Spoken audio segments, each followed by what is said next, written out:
Alhamdulillah, kita akan coba lanjutkan kajian kita Al-Quran Sunnah Solution fi Rihabul Quran was Sunnah, kajian pekanan kita yang membahas kandungan ayat-ayat Al-Quran dan keterkaitannya dengan hadis-hadis Nabi SAW, juga kemudian ditambahkan dengan ilmu-ilmu Al-Quran dalam upaya kita memahami isi kandungan Al-Quran dengan benar dan mampu mengamalkannya dalam kehidupan kita.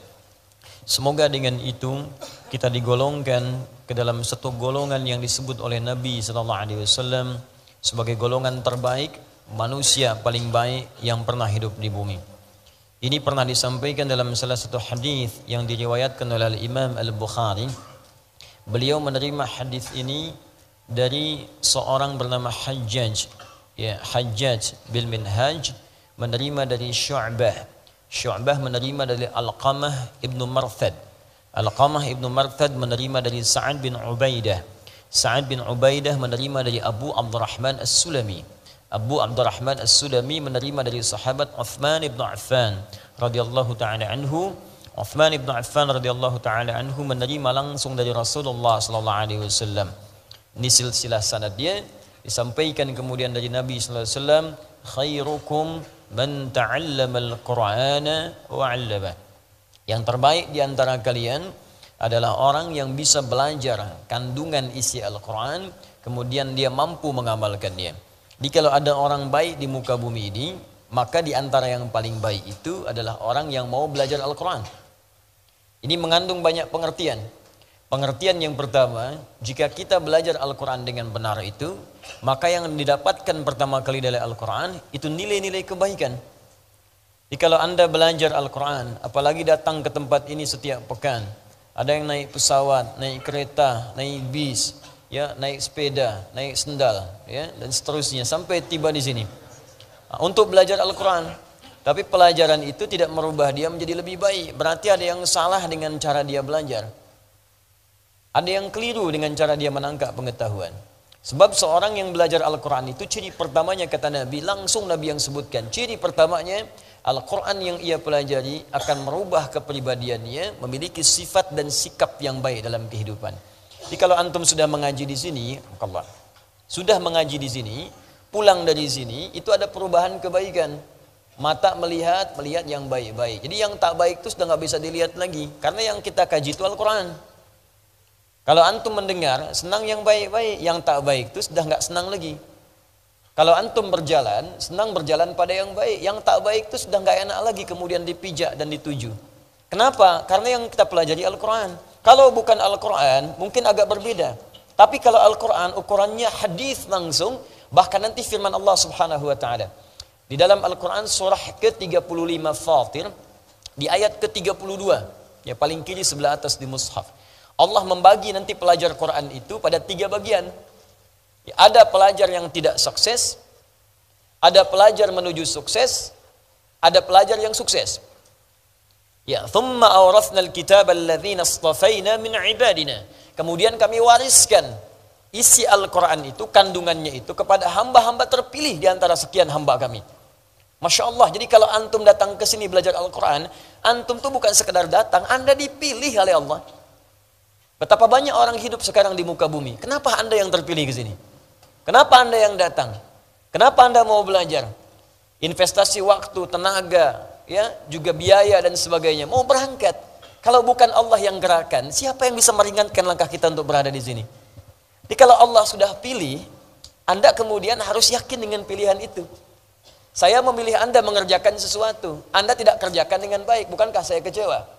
Allah memilih Anda untuk berubah jadi baik, Andanya nggak jadi baik. Bagaimana kemudian Allah menyikapi itu semua? Jadi kalau Allah sudah pilih Anda untuk berubah menjadi baik, Anda sendiri tidak memilih baik, berarti bukan Allahnya yang salah. Anda sendiri yang menghambat diri sendiri untuk berubah menjadi baik.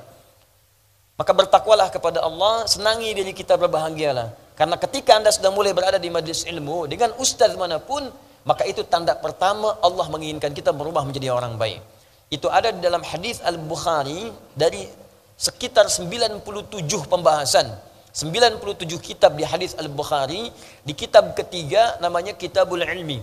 Kitab pertama kitab Bad'ul Wahyi, Yang kedua kitabul iman, yang ketiga kitabul ilmi. Nomor hadis 71. Ya paling kiri sebelah atas di kitabnya jilid yang pertama. Nabi langsung menyampaikan riwayat sahabat Abu Hurairah radhiyallahu taala anhu. Diriwayatkan juga hadis ini dari Muawiyah bin Abi Sufyan radhiyallahu taala anhu. Ya an Rasulullah sallallahu alaihi wasallam qaal, apa yang Allah sampaikan melalui lisan Rasulnya. Lihat kalimat nabinya. Man yuridillahu bihi khaira yufaqihhu fid din. Man yuridillahu bihi khaira, siapapun yang diinginkan oleh Allah berubah menjadi orang baik, punya sifat-sifat kebaikan. Man itu ismun mausul, yadullu 'alal fardiyatil 'ammiyah. Huruf sambung konjungsi nunjuk pada objek atau subjek. Siapapun secara personal tanpa batas. Di setiap orang. Laki-laki, perempuan, tua, muda, besar, kecil, setiap orangnya, setiap Anda. Dan itu umum, jadi nggak peduli background Anda itu siapa. Apakah Anda pernah menjadi seorang penjahit, apakah penjahat, apakah pejabat, apakah orang yang pernah berbuat maksiat, pernah ada yang menipu, pernah ada yang riba, pernah mabuk, pernah zina, bahkan pernah membunuh. Kalau Allah sudah inginkan baik, jadi baik tuh. Contoh paling gampang di jahiliyah, kan komplit di situ. Penipu ada, pembunuh lengkap, pembegal ada semua. Jadi kalau ada yang sekarang penipu, pembunuh, pembegal, telat sebetulnya, karena sudah keduluan. Cuman yang paling aneh, mereka itu taubat dan membawa pesan taubat dalam kehidupan. Jadi kalau orang modern sekarang nggak taubat, keterlaluan. Orang yang disebut jahiliyah mau taubat berubah jadi baik, duduk di majlis Nabi diinginkan baik. Kita mewarisi ta'lim Nabi, kenapa tidak merubah kita menjadi lebih baik? Kalimat Allahnya indah, kalau bahasa kita begini, saya tidak peduli seburuk apapun engkau dalam pandangan manusia, sejahat apapun keburukan yang pernah engkau lakukan, kata Allah, ketika Anda diinginkan oleh Allah menjadi baik, maka Anda akan jadi baik. Apa ciri pertamanya? Yufaqihu fiddin.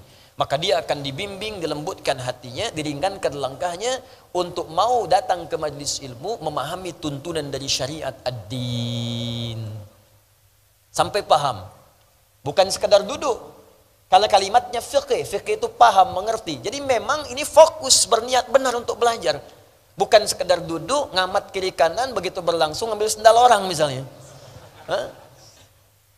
Dia betul-betul fokus ingin belajar. Dia siapkan dirinya. Itu kata Nabi, itu orang yang pertama kali disebut langsung oleh lisan Nabi, ini orang diinginkan baik menurut Allah.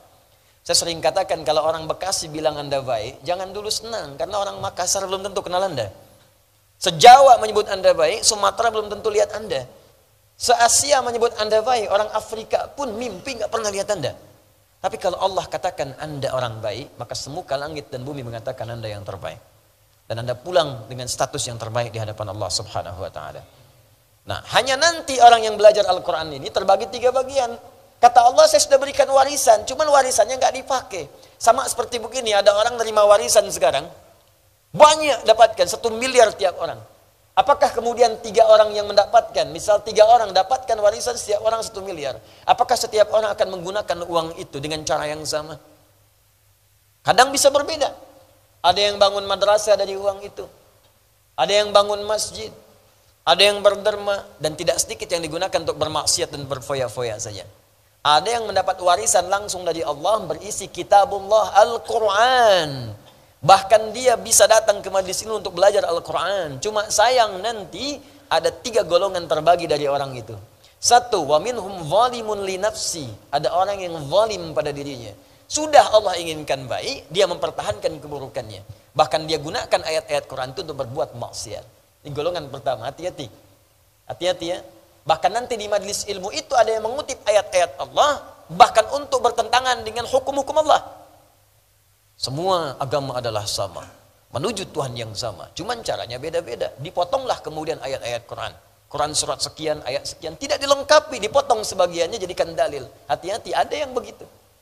Awas, karena Al-Quran sudah menyebutkan 15 abad yang lalu. Quran surah kedua Al-Baqarah ayat 204 ya, sampai dengan 206, paling kiri sebelah atas di mushaf. Wa minan nasi may yu'jibuka qawluhu fil hayatid dunya wa yushhidullaha ala ma fi qalbi wa huwa aladdul khisam. Di antara sebagian manusia, ada di antara mereka orang-orang yang kalau bicara itu kata-katanya begitu menarik. Retorikanya cantik. Jadi orang ini kalau bicara itu memukau kata-katanya. punya magis kalau bicara. Menarik sekali, bagus rangkaian katanya. Kadang-kadang memotong ayat-ayat Al-Quran dan mengambil nama Allah, tapi dia tempatkan di tempat yang tidak benar. Wa huwa aladul khisam. Ini musuh paling bahaya. Paling bahaya. Bahkan nanti ada di antara mereka mengambil ayat, digunakan pada yang tidak tepat, bahkan nanti ayat itu digunakan untuk mengolok-olok orang Islam sendiri. Ada di Quran surah keempat nanti, ayat 140. Ya, sebelah kiri paling bawah di mushafnya. Wa qad nazzala 'alaika fil kitab an idza sami'tum ayatillahi yukfaru biha wa yustahza'u biha fala taq'udu ma'ahum hatta yakhudhu fi haditsin ghairi innakum idzan mithluhum innallaha jami'ul munafiqina wal kafirina fi jahannam jami'a. Kata Allah, telah tetap ketentuan dalam Al-Quran, Al-Kitab, jika Anda mendapati orang-orang sengaja mengolok-olok menggunakan ayat Al-Quran atau memutarbalikan isi kandungan Al-Quran. Jadi kalau Allah sudah sampaikan, pasti terjadi. Itu ada yang demikian. Maka jangan sertai mereka, kata Al-Quran. Jangan sertai, jangan ikuti majlisnya, jangan ditonton acaranya, jangan dibaca bukunya. Indah. Dan Al-Quran tidak mengatakan cela mereka, tidak. Saking indahnya bahasa Al-Quran, gak usah dicela. Mencela sesuatu yang sudah tercela itu buang-buang energi. Itu perbuatan sudah dicela. Ngapain mencela yang sudah tercela? Cukup tinggalkan saja, kata Al-Quran.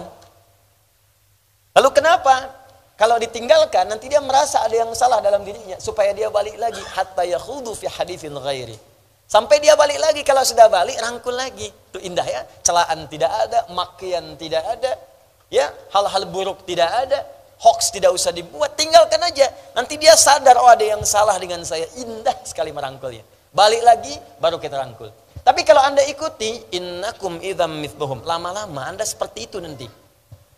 Statusnya muslim, tapi sholat tidak, puasa tidak, azan tertukar, di masjid gak ada yang azan, tempat ibadah lain azan.